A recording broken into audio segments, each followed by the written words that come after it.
Salut tout le monde. Aujourd'hui, nous allons faire l'étude d'une fonction exponentielle. Voilà l'exercice.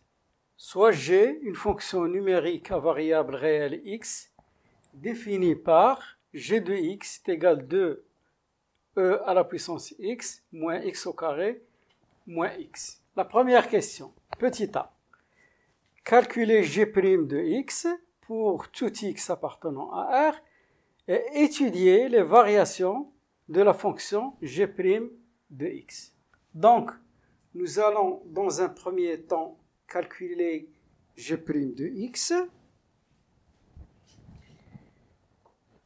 G' de x, je dérive. Bien sûr, la fonction est dérivable. La dérivée de e puissance x, c'est e puissance x. Ça ne change pas. La dérivée de x au carré, c'est 2x. Et la dérivée de x, c'est 1. Donc, voilà notre dérivée. La deuxième partie de la première question, c'est étudier les variations de la fonction G' de x. Étudions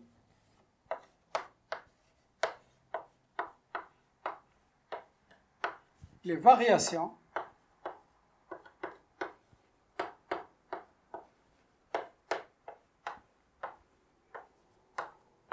de G' de x. Donc, pour étudier les variations de la fonction G' de x, il faut calculer sa dérivée seconde. Donc, comme vous voyez, G' est encore dérivable. Donc, on peut la dériver une deuxième fois. Donc, la dérivée de 2 à la puissance x, 2 à la puissance x, ça ne change pas.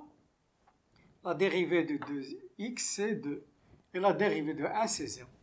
Donc, nous avons obtenu la dérivée seconde de G'. Donc, nous allons étudier son signe.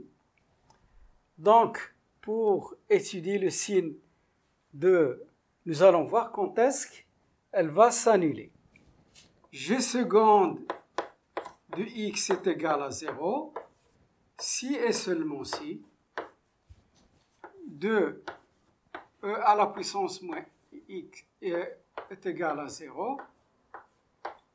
Donc, je vais factoriser, ça va me donner e à la puissance x moins 1 est égal à 0. 2 ne peut pas être égal à 0.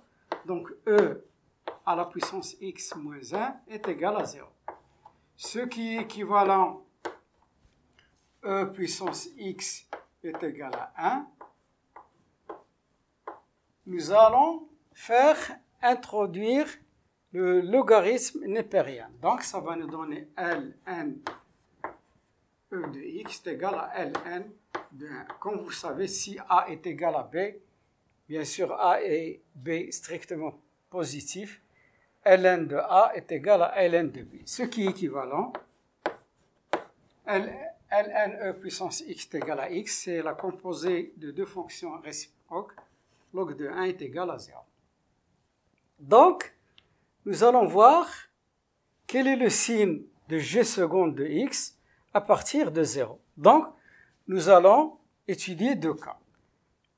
D'abord, l'intervalle sur l'intervalle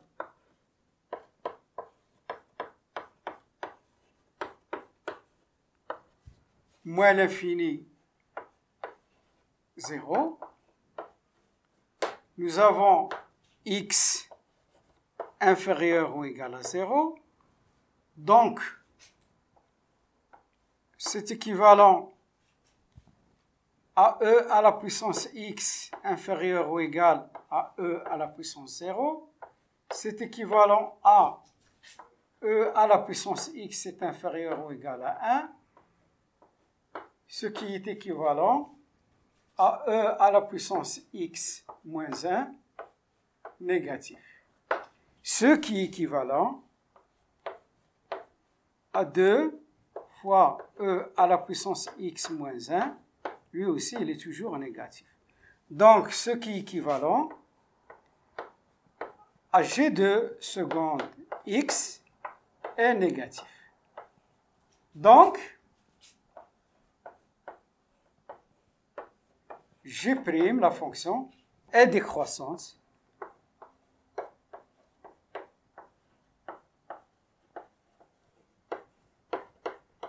sur l'intervalle moins l'infini 0. Nous allons faire la même chose sur l'intervalle 0 plus l'infini. Sur l'intervalle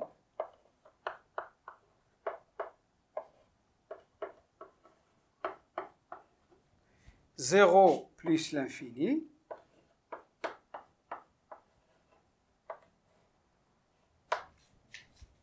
donc nous avons x supérieur ou égal à 0, c'est équivalent à e puissance x. Vous savez que si a est supérieur ou égal à a, à b, e à la puissance a supérieur à e à la puissance b. Ce qui est équivalent e de x supérieur à 1, e à la puissance 0 est égal à 1, ce qui est équivalent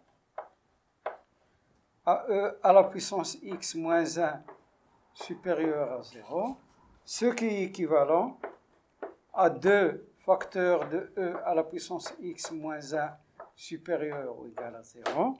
C'est quoi ça? C'est la dérivée g seconde, ce qui est équivalent g seconde de x supérieur ou égal à 0. Donc, g' est croissante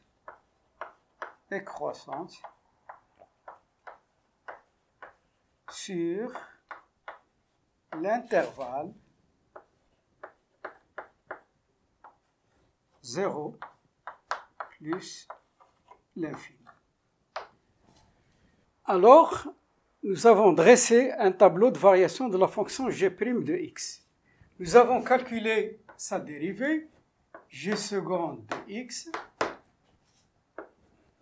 et la fonction g' de x. G seconde de x s'annule pour la valeur 0.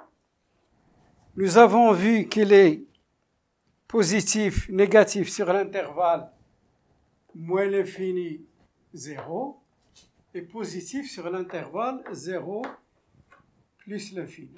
Donc, il est décroissante sur l'intervalle moins l'infini 0 et il est croissante sur l'intervalle 0 plus l'infini. Il reste à chercher l'image de 0 par g' de x. G' de 0, ça donne 2 fois e à la puissance 0, c'est 1. Donc 2, 2 fois 0, 0, 2 moins 1. Donc ça donne ici 1. Donc comme vous voyez, comme nous avons dit déjà, que g' elle est décroissante sur moins l'infini 0 et elle est croissante sur 0 plus l'infini. Dans cette question B, montrez que quel que soit x appartenant à R, l'ensemble des réels, g' de x, c'est-à-dire la dérivée de g, est strictement supérieure à 0. Donc, nous allons utiliser le tableau de variation de la fonction g' de x. Nous remarquons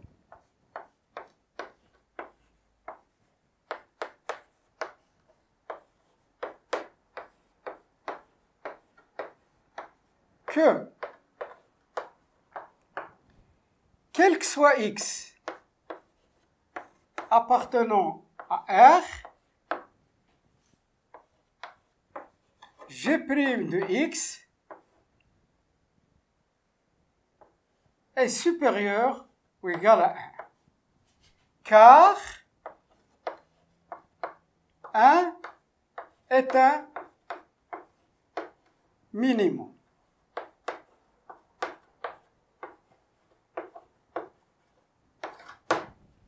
Or, 1 est supérieur strictement à 0. Donc, par transitivité, G' de x est supérieur à 0. J'encadre.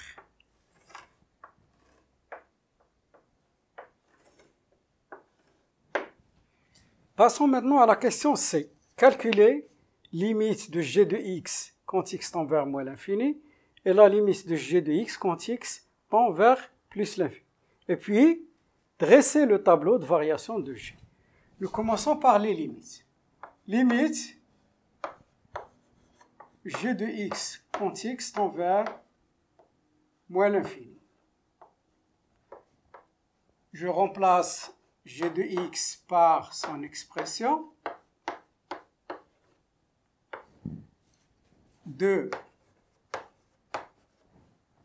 à la puissance x moins x au carré moins x. La première des choses, e à la puissance x quand x tend vers moins l'infini, c'est 0. Moins l'infini au carré, c'est plus l'infini, donc ça donne moins l'infini. Moins l'infini, ça donne plus l'infini. Donc moins l'infini plus l'infini, c'est une forme indéterminée. Forme indéterminée. Alors, nous allons essayer d'enlever l'indétermination. Limite de e à la puissance x moins x au carré moins x quand x tend vers moins l'infini. Donc, je vais les séparer. Ça va me donner 2 limite e puissance x quand x tend vers moins l'infini moins limite de x au carré plus x quand x tend vers moins l'infini. Donc, ça va me donner 2 fois 0 moins, donc, la limite du plus grand exposant. Donc, ça donne moins limite de x au carré quand x tend vers moins l'infini. Donc, ça va me donner 0 moins l'infini, si vous voulez, au carré. Donc, ça donne plus l'infini, moins plus l'infini. Donc, ça va me donner moins l'infini. Je passe à la deuxième limite. Limite de g de x quand x tend vers plus l'infini. Donc, je remplace g de x par son expression. 2 e à la puissance x moins x au carré moins x quand x tend vers plus l'infini. Donc, ça va me donner limite, je vais vérifier d'abord, plus l'infini, moins l'infini, c'est moins l'infini, plus l'infini, moins l'infini. C'est une forme indéterminée. Forme indéterminée. Donc, nous allons essayer d'enlever l'indétermination. Limite de e à la puissance x moins x au carré moins x quand x tend vers plus l'infini. Donc, généralement, on factorise par x ou x au carré ou e à la puissance x. Ce sont les trois possibilités qui peuvent paraître. Donc, je vais factoriser par x au carré. Qu'est-ce qu'il va me rester ici? 2 à la puissance x sur x au carré moins 1 sur x. Donc, vous voyez, quand x tend vers plus l'infini. Ça, c'est une limite de e à la puissance x quand x sur x à la puissance 1 quand x tend vers plus l'infini. Ça donne plus l'infini. Plus l'infini moins 1, c'est plus l'infini. Et ça, quand x tend vers plus l'infini, ça donne 0. Qu'est-ce qu'il nous reste?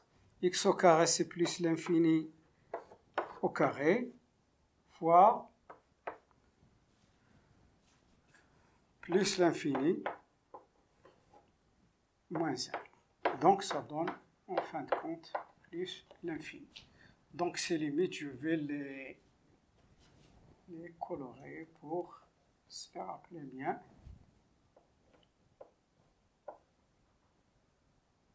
Donc, il nous reste maintenant à dresser le tableau de variation. Nous dressons maintenant le tableau de variation de la fonction g.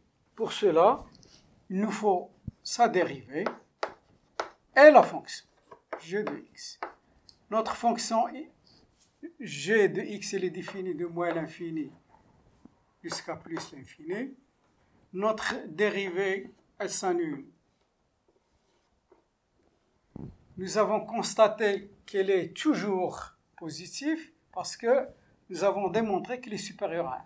Donc je mets ici plus et je mets ici plus. Donc notre fonction g elle est croissante sur cet intervalle et elle est aussi croissante sur le deuxième intervalle, c'est-à-dire sur moins l'infini 0 et sur 0 plus l'infini. G de 0, c'est 2 à la puissance, e à la puissance 0, c'est 1, donc c'est 2 moins 0, donc ça va nous donner un 2 ici. Donc nous avons déjà calculé les limites de x quand x tend vers, limite de g de x quand x tend vers moins l'infini, c'est moins l'infini. Limite de g de x quand x tend vers plus l'infini, ça va nous donner plus l'infini. Alors, dans cette deuxième question, nous allons montrer que l'équation g de x égale à 0 admet une solution unique alpha telle que elle est comprise entre moins 1,38 et moins 1,37. Donc, cette question nous fait rappeler le théorème des valeurs intermédiaires. Voilà notre fonction g de x. Elle est égale à 2 aux puissance x moins x au carré moins x. Comme nous constatons que notre fonction elle est la somme d'une fonction exponentielle et d'une fonction polynôme. Donc, g est continu sur R.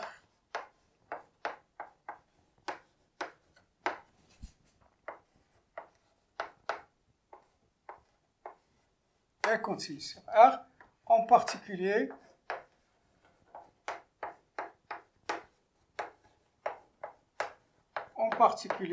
sur l'intervalle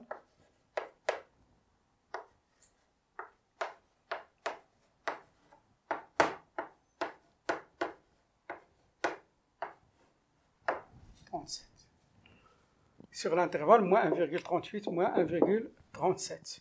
C'est une condition pour les valeurs intermédiaires. Donc, ça, c'est la continuité. Nous allons voir le produit des deux images. Nécessairement, il doit être négatif.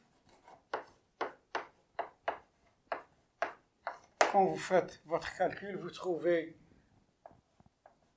moins 0,021 et 0,2013.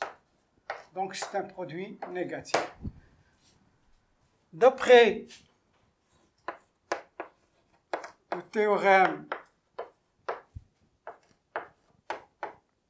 des valeurs intermédiaires,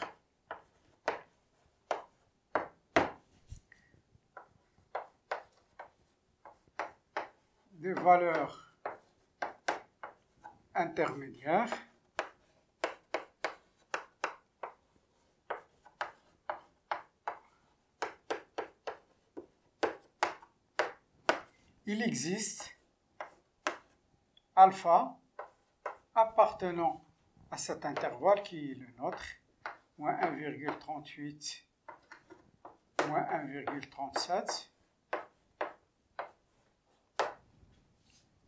tel que g de alpha est égal à 0. Il y a un petit détail, c'est on parle de solution unique. Pour cela, il faut voir la monotonie. Donc notre fonction doit être monotone, c'est-à-dire croissante ou décroissante. Nous allons chercher sa dérivée, g' de x nous l'avons trouvé auparavant, c'était 2 à la puissance x moins 2x moins 1. Nous avons démontré qu'il est strictement positif dans une question précédente. Question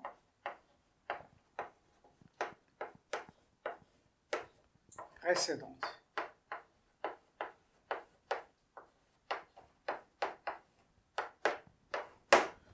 Bien, donc le continu, le produit des images est négatif et la dérivée est strictement positive. Ça veut dire que G est strictement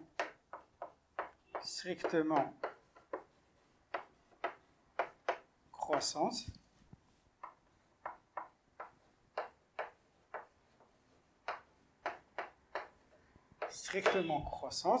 Par conséquent,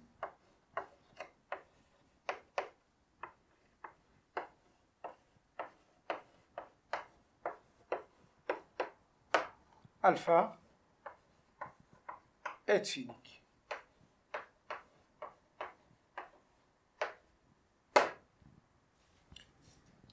Pour la troisième question, on déduire le signe de g de x suivant les valeurs de x. Alors, pour ce qui est le signe de g de x, notre fonction il est définie de moins l'infini à plus l'infini. Bien sûr, pour la valeur alpha, on a g de alpha est égal à 0. Pour ce qui est des signes, je vais essayer de schématiser ça. Supposons que notre fonction il est comme ça. Moins 1,38, moins 1,37. Donc, c'est ça alpha, bien sûr. Donc, à partir de alpha, vous voyez que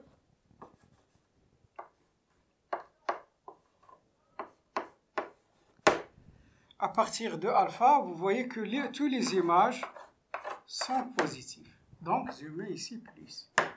Et vous voyez que toutes les images sont négatives. Voilà. Donc, G est positif sur l'intervalle alpha plus l'infini et G est négatif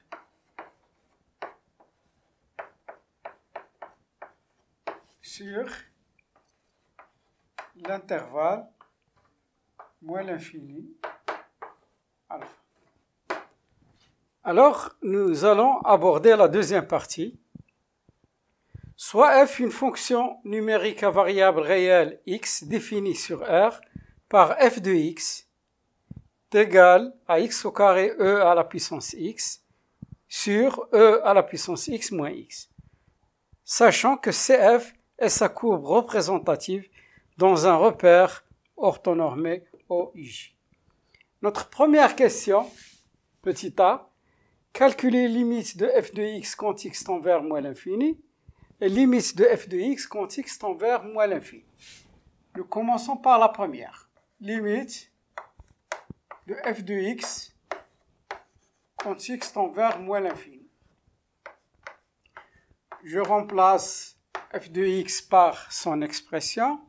C'est x au carré e puissance x sur e puissance x moins x quand x tend vers moins l'infini.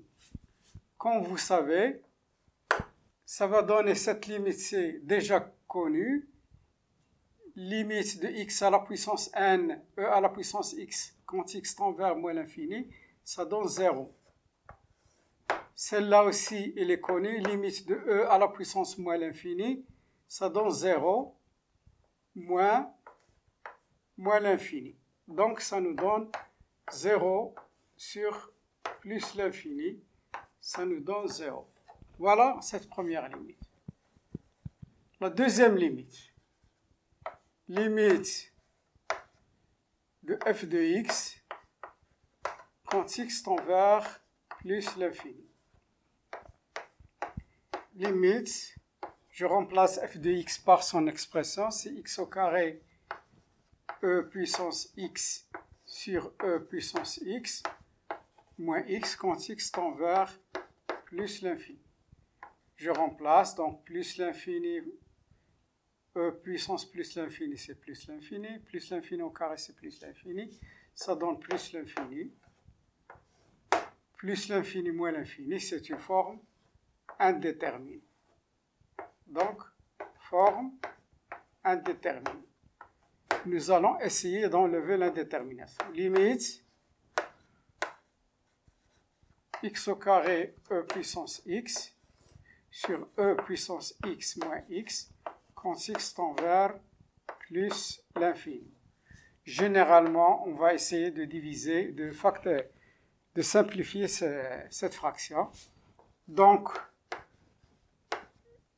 limite de e de x multiplié par x au carré.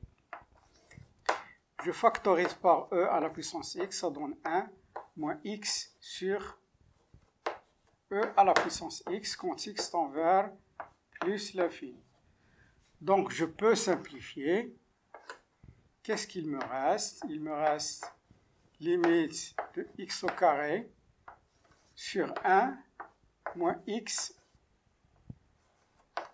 quand x tend vers plus l'infini. Donc, je vais faire apparaître les limites connues, ça donne moins 1 sur e puissance x sur x. Donc, quand x tend vers plus l'infini. Donc, ceci, ça tend vers plus l'infini. Ceci, ça tend vers plus l'infini. Donc, qu'est-ce qu'il me reste? Ça me donne plus l'infini sur 1 moins 1 sur plus l'infini. Donc, ça donne plus l'infini sur 1 moins 0. Donc, ça donne plus l'infini.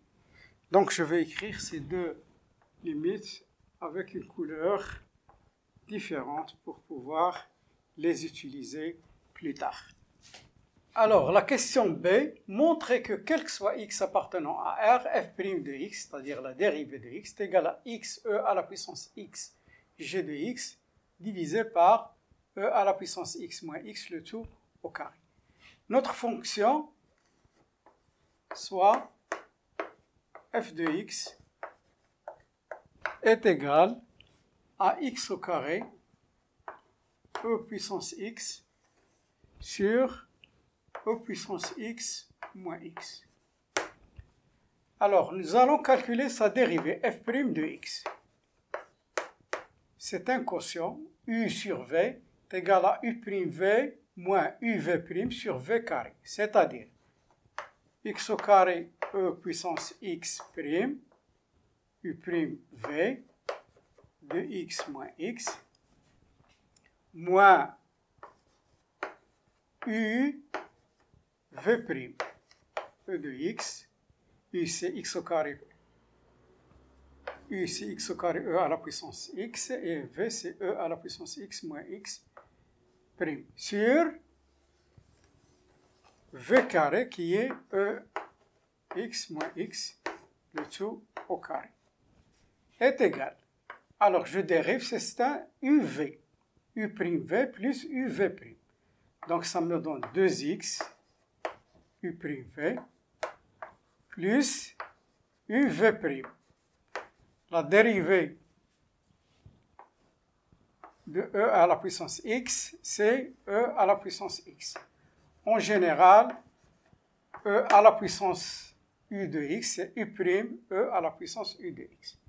Donc, moins x au carré e puissance x.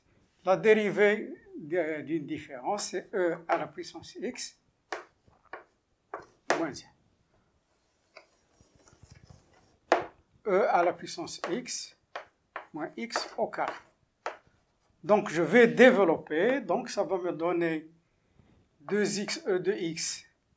Ça va me donner 2x e puissance x au carré, moins 2x au carré e puissance x, plus x au carré e puissance x au carré,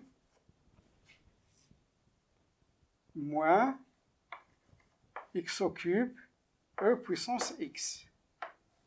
Le deuxième, moins x au carré e puissance x au carré, plus x au carré e puissance x.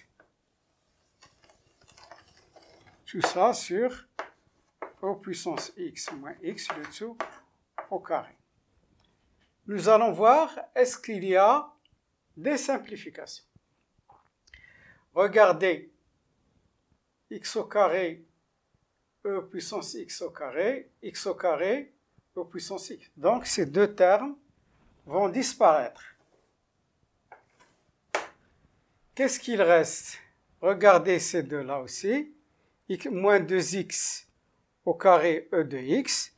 Donc, je vais faire la différence. Il va me rester moins x au carré e puissance de x. Donc, qu'est-ce qu'il me reste? 2x e puissance x au carré. Donc, celui-là va disparaître avec celui-là. Qu'est-ce qu'il va me rester? Moins x au carré e puissance x, moins x au cube e puissance x. Donc, c'est tout ce qui reste. E puissance x, moins x, le tout au carré. Comme vous remarquez, il y a x puissance e puissance x, c'est un facteur commun. Donc, je vais essayer de factoriser x e puissance x. Je factorise. Qu'est-ce qu'il me reste ici? Donc, x e puissance x, il me reste 2 à la puissance x. Moins e à la puissance x. Qu'est-ce qu'il me reste? Moins x. Et ici, il va me rester moins x au carré. Donc, sur e puissance x, moins x, le tout au carré. Donc, si 2 à la puissance x moins x au carré, c'est g de x. Donc, x e à la puissance de x multiplié par g de x sur e puissance x moins x, le tout au carré. F' de x. Donc, j'encadre le résultat.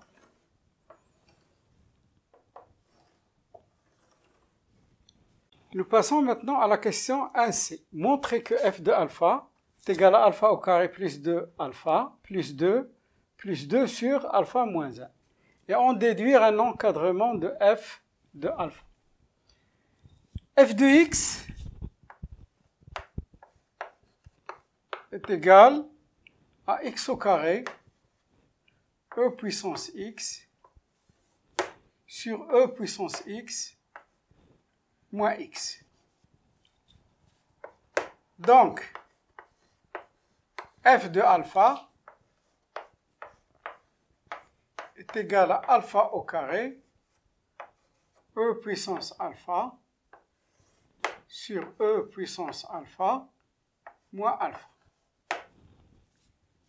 D'un autre côté,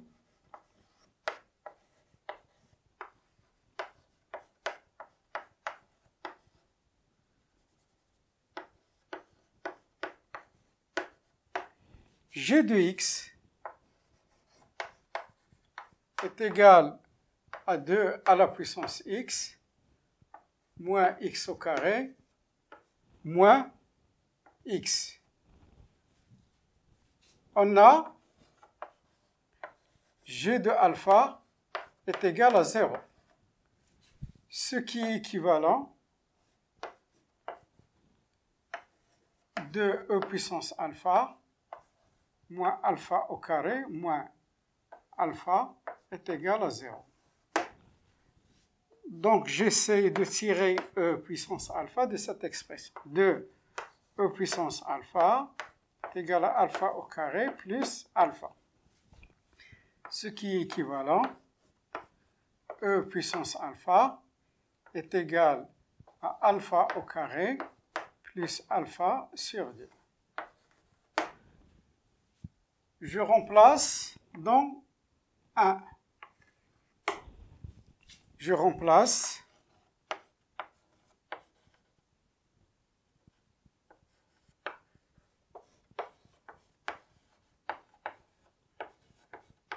dans 1.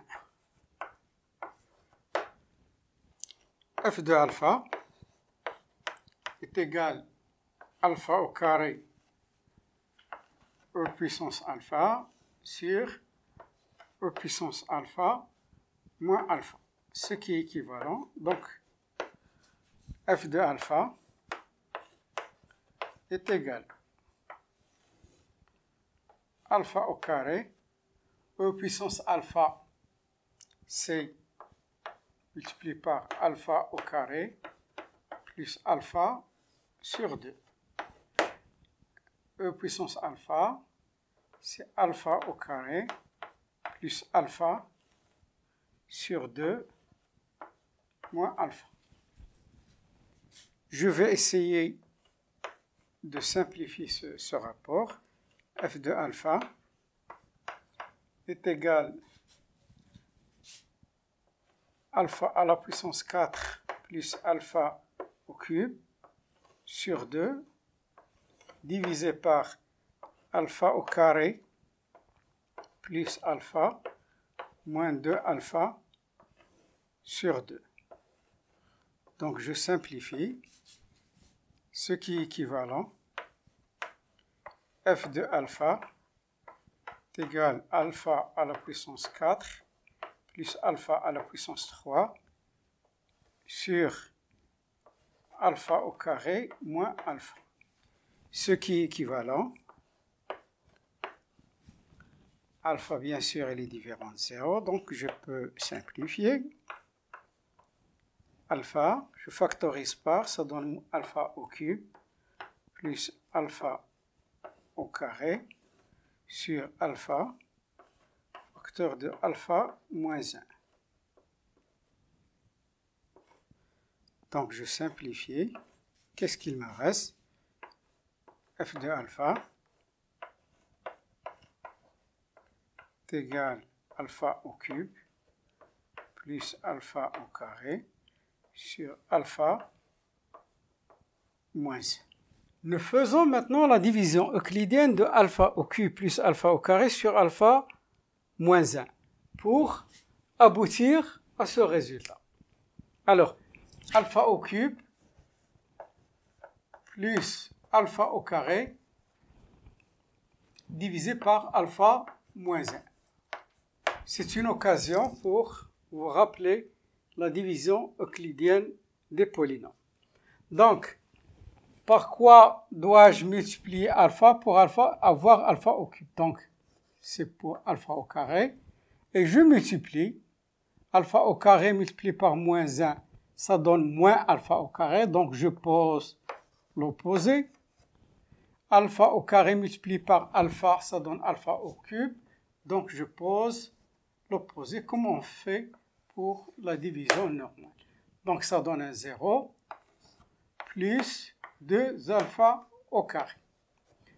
Je continue. Par quoi dois-je multiplier alpha pour avoir 2 alpha au carré? Donc, par plus 2 alpha. 2 alpha multiplié par moins 1, ça donne moins 2 alpha. Donc, je pose l'opposé. 2 alpha multiplié par alpha, ça donne 2 alpha au carré. Je pose l'opposé, moins 2 alpha au carré. Et je continue, ça donne 0 plus 2 alpha. Par quoi dois-je multiplier alpha pour avoir 2 alpha? C'est un 2. Donc, 2 fois moins 1, c'est moins 2. Je pose l'opposé. 2 alpha, je pose l'opposé, moins 2 alpha. qu'est-ce qu'il me reste? 2. Regardez, c'est identique à la division normale. Lorsque je divise par exemple 21 par 5, ça me donne 4. 4 fois 5, 20. 21 moins 20, ça donne, il reste 1. Donc, je peux écrire 21 est égal à 4 fois 5 plus 1. C'est-à-dire le quotient fois le diviseur plus le reste. Donc, je fais la même chose ici. Donc, alpha au cube plus alpha au carré est égal alpha au carré plus 2 alpha plus 2 multiplié par alpha moins 1 plus le reste. 21 égale 4 fois 5 plus. C'est la même chose. Donc, moi, ce qui m'intéresse, c'est alpha au carré plus 2 alpha. Donc, je divise par alpha moins 1, les deux membres de l'égalité. Vous savez que si j'ai une égalité, j'ai le droit de diviser par le même nom. Donc, ce qui est équivalent, alpha au cube plus alpha au carré divisé par alpha moins 1. C'est égal alpha au carré plus 2 alpha plus 2 fois alpha moins 1 plus 2 divisé par alpha moins 1. Alpha au cube plus alpha au carré sur alpha moins 1, c'est f de alpha. C'est équivalent. Ici, je sépare les deux noms. Ça me donne A sur B, A plus B sur C. Ça donne A sur C plus B sur C. Plus 2 alpha, plus 2, facteur de alpha moins 1 sur alpha moins 1, plus 2 sur alpha moins 1.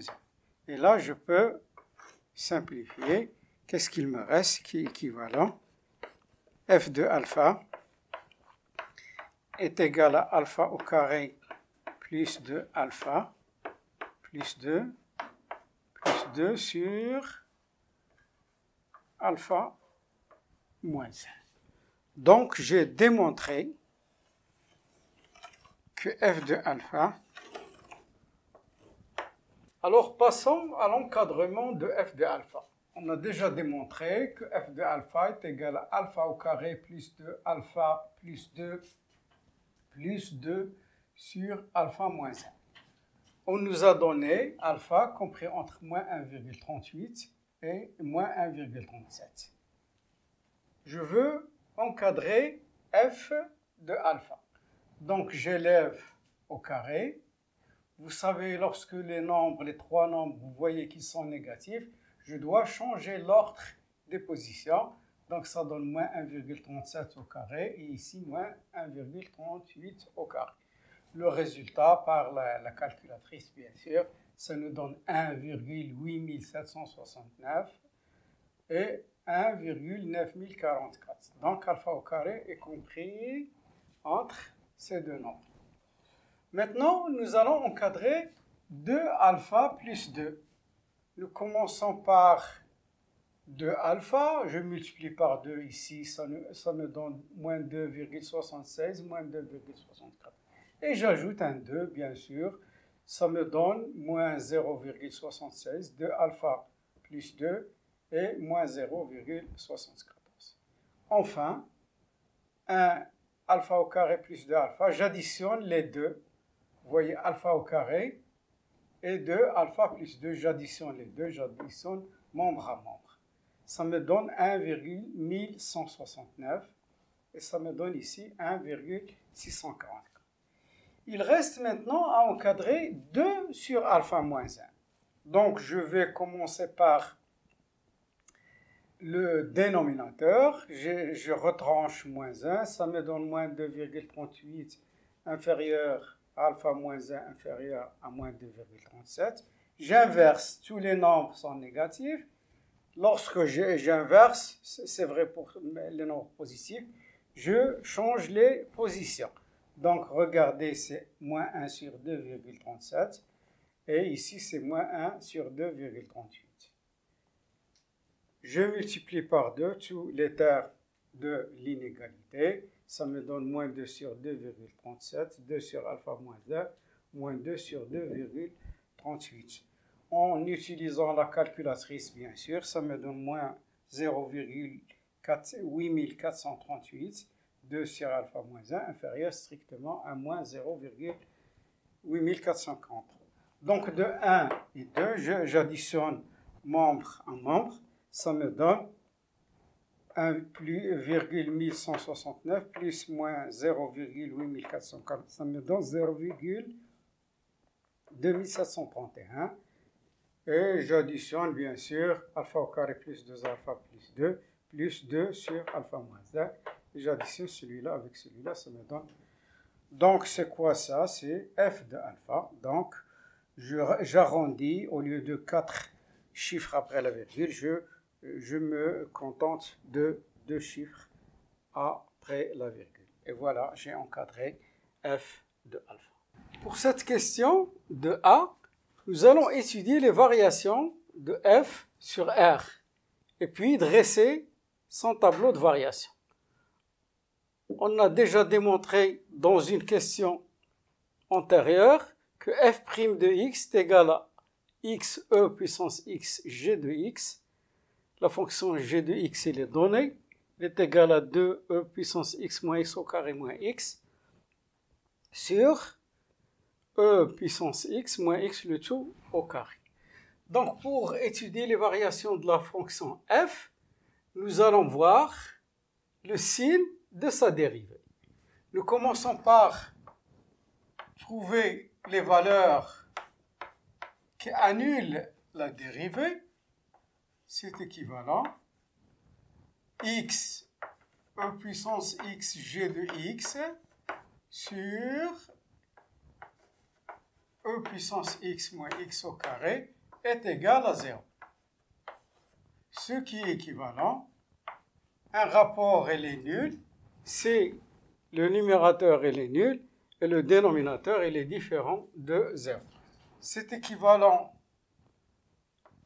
à x, e puissance x, g de x égale à 0 et e puissance x moins x au carré différent de 0, ce qui est équivalent. Un produit de facteurs est nul si l'un des facteurs est nul. Regardez, e puissance x ne peut jamais être nul, donc x est égal à 0, ou g de x est égal à 0. Et une puissance est nulle si sa base est nulle. Les différences de 0 si sa base est nulle. Alors on sait que e de x ne peut jamais être égal à x. Donc qu'est-ce qu'il nous reste? X égale à 0 ou g de x est égal à 0. Ce qui est équivalent, x est égal à 0 ou x égale alpha. Notre alpha, qu'on a montré que la fonction admet une solution unique. Donc c'est la seule, c'est alpha, que nous avons démontré auparavant. Donc, sachant que les valeurs qui annulent notre dérivée sont x égale à 0 et x est égal à alpha. Maintenant, nous pouvons dresser le tableau. Le tableau de variation de notre fonction f est comme suit. D'abord, elle est définie sur moins l'infini plus l'infini. Notre fonction f de x, comme vous vous rappelez, elle est égale à x au carré e puissance x sur e puissance x moins x. Sa dérivée, nous l'avons déterminée, c'est x e puissance x g de x. G de x, c'est aussi une fonction sur e puissance x moins x, le tout au carré. Donc, pour trouver les variations de la fonction f, il faut chercher le signe de sa dérivée. La dérivée comporte un numérateur et un dénominateur. Remarquez, le dénominateur est un carré et donc il est toujours positif, strictement positif. Il ne peut pas être nul. Qu'est-ce qu'il reste? Il reste le numérateur. Il comporte 3 facteurs. X, e puissance x et g de x. E puissance x, c'est toujours un nombre positif. Qu'est-ce qui reste? Il reste x et g de x. Donc nous allons chercher les signes de x et g de x. Le signe de x. D'abord, x, il s'annule pour la valeur 0. Donc, comme vous vous rappelez, le signe de ax plus b, c'est le signe de a à droite de la racine et c'est le signe de moins a à gauche. Donc, a ici, c'est 1. Donc, je mets ici positif, négatif, négatif. Je passe maintenant g de x. G de x, il s'annule pour la valeur alpha que nous avons déterminée auparavant. Alpha, vous savez, il est compris moins 1,37, moins 1,38 et moins 1,37. Donc, c'est un nombre négatif. Donc, g de x, quand x est égal à alpha, g de alpha est égal à 0 parce que nous avons dit que c'est une valeur unique. Donc, là où s'annule g, à droite, c'est positif, comme vous savez, comme je l'ai montré sur une figure. Et ici, c'est négatif. Donc, notre dérivée f' de x, elle s'annule pour ces deux valeurs, 0 et alpha. Donc, f' de x dépend de ces deux facteurs. Donc, sur l'intervalle moins alpha, x, elle est négative, g de x, elle est négative. Donc, f' de x est positif. Sur l'intervalle alpha 0, notre fonction x, elle est négative, g de x, elle est positive, f' de x, elle est négative. Sur le dernier intervalle, 0 plus l'infini, nous voyons que x est positif, g de x, il est positif, donc c'est positif.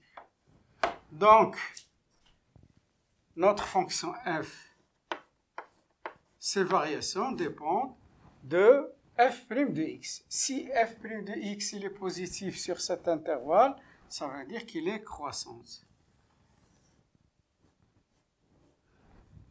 Et s'il est négatif sur cet intervalle, ça veut dire qu'il est alpha 0, ça veut dire qu'il est décroissante. Et s'il est positif sur l'intervalle 0 plus l'infini, ça veut dire qu'il est croissante.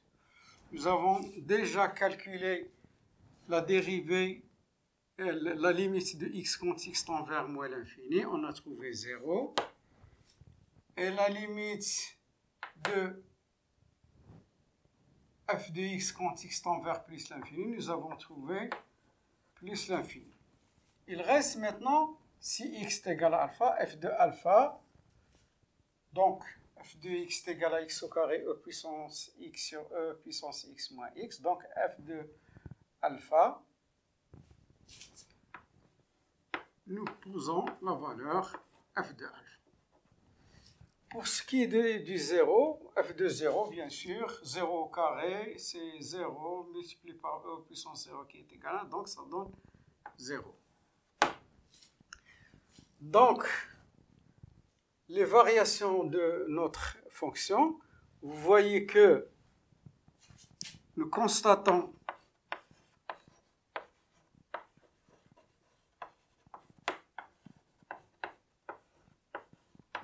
d'après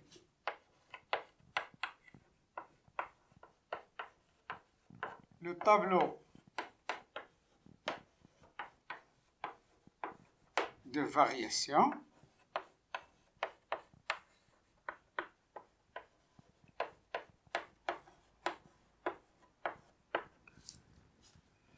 que f est croissance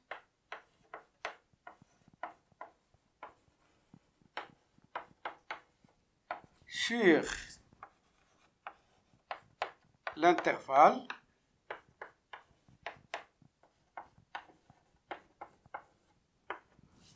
moins l'infini alpha, bien sûr, union 0 plus l'infini. Et f est décroissance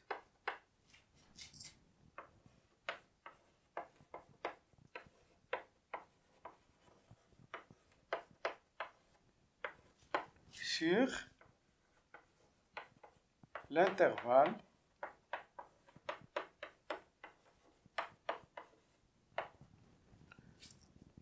alpha 0.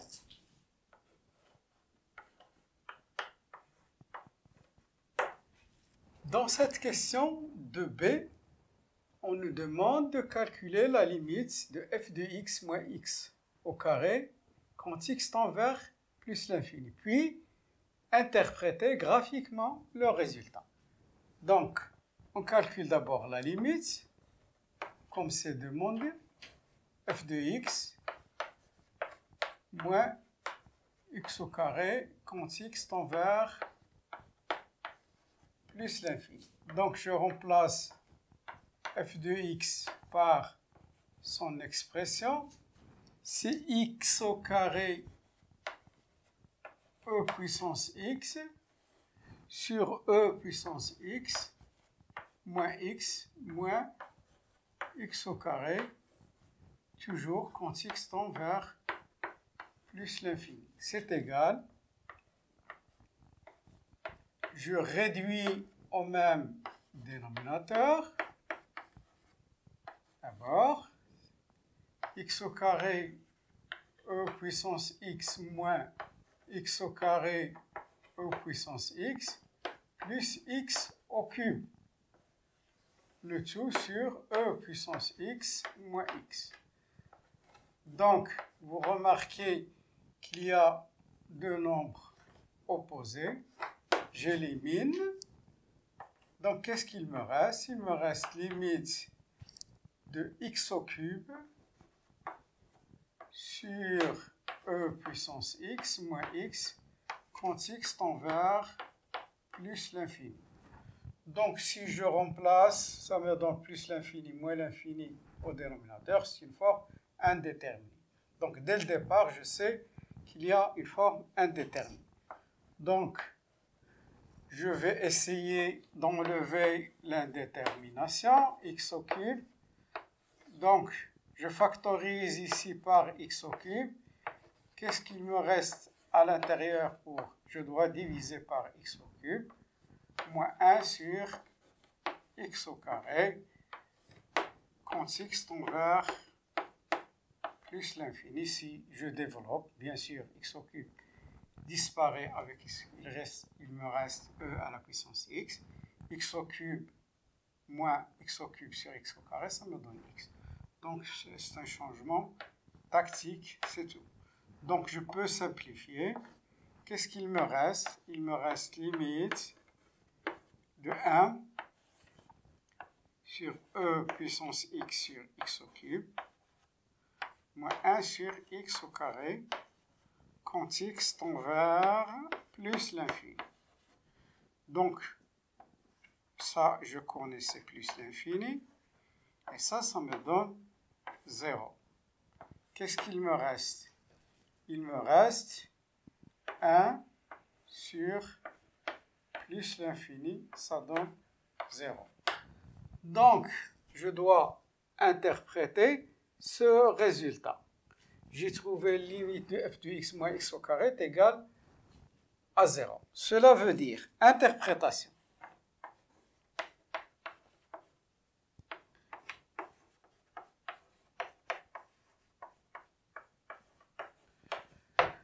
Cela vous fait rappeler quand on vous donnait 2x plus 1 et on dit 2x plus 1 est une, 2x plus 1 est une asymptote oblique. Cette fois-ci, l'asymptote sera une parabole parce que x au carré, c'est l'équation d'une parabole. Donc, on avait l'habitude de voir une asymptote, une droite oblique, mais cette fois-ci, notre asymptote sera une parabole. Donc, l'interprétation est simple, comme nous le faisons avec les droites asymptotiques. Donc, on dit que la courbe CF,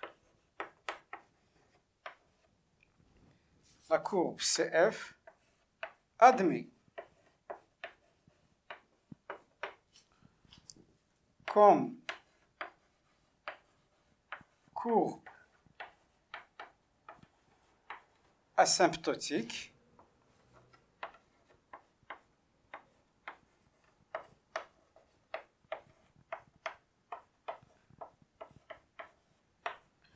la parabole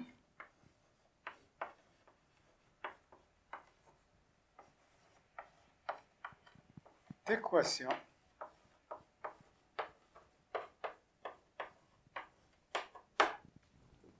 à x fait correspondre x au carré. Passons maintenant au traçage de la courbe CF.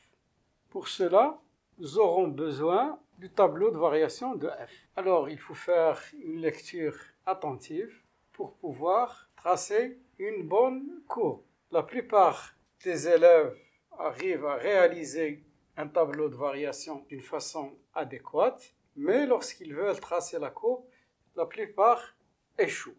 Donc, on doit faire très attention. Alors, notre courbe va être tracée sur moins l'infini plus l'infini.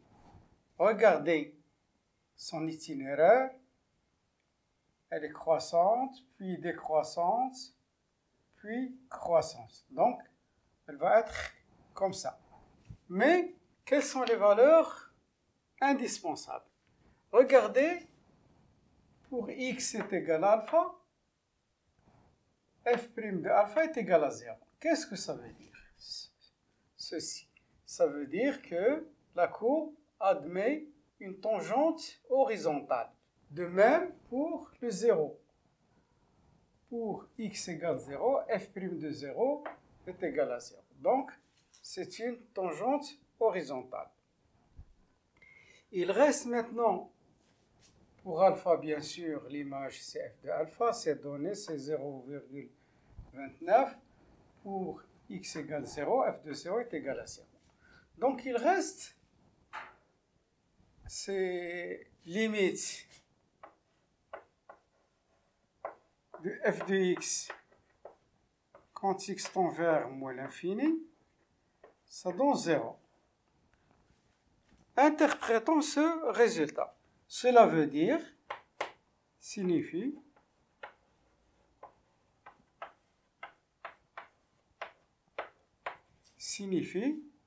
que la courbe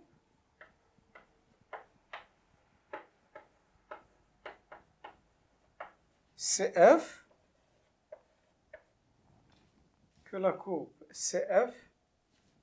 admet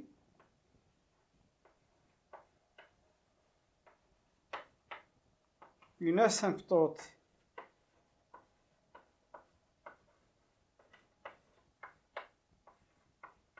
horizontale horizontale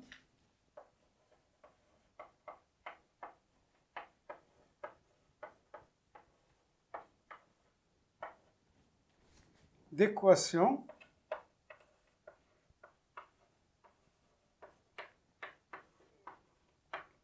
y est égal à 0. L'équation y égale, c'est l'axe des abscisses.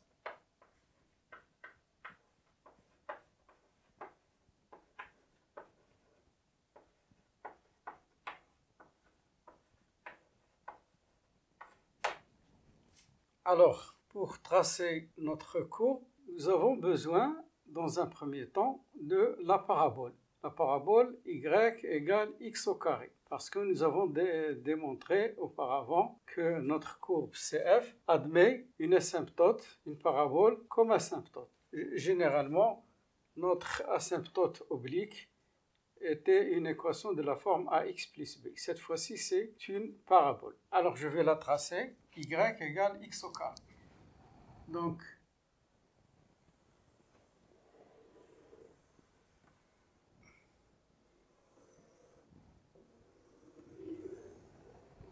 voilà. Y égale x au carré. Alors, ma courbe va croître de 0 quand x tend vers moins l'infini, x tend vers 0, c'est-à-dire l'axe des x est une asymptote horizontale. Donc, ma courbe, je vais partir moins l'infini, 0. Regardez comme ça. Je monte jusqu'à f de alpha. Alpha, il est compris entre moins 1,38 et 1,37. F de alpha, c'est 0,29. Donc, je vais monter jusqu'ici. Regardez ici, c'est une asymptote horizontale. Là, la dérivée s'annule. Puis, je descends. Regardez ici, de f de alpha, je descends jusqu'à 0. Ici, c'est une asymptote horizontale, l'axe des x, parce que la dérivée s'annule. Et puis, je monte.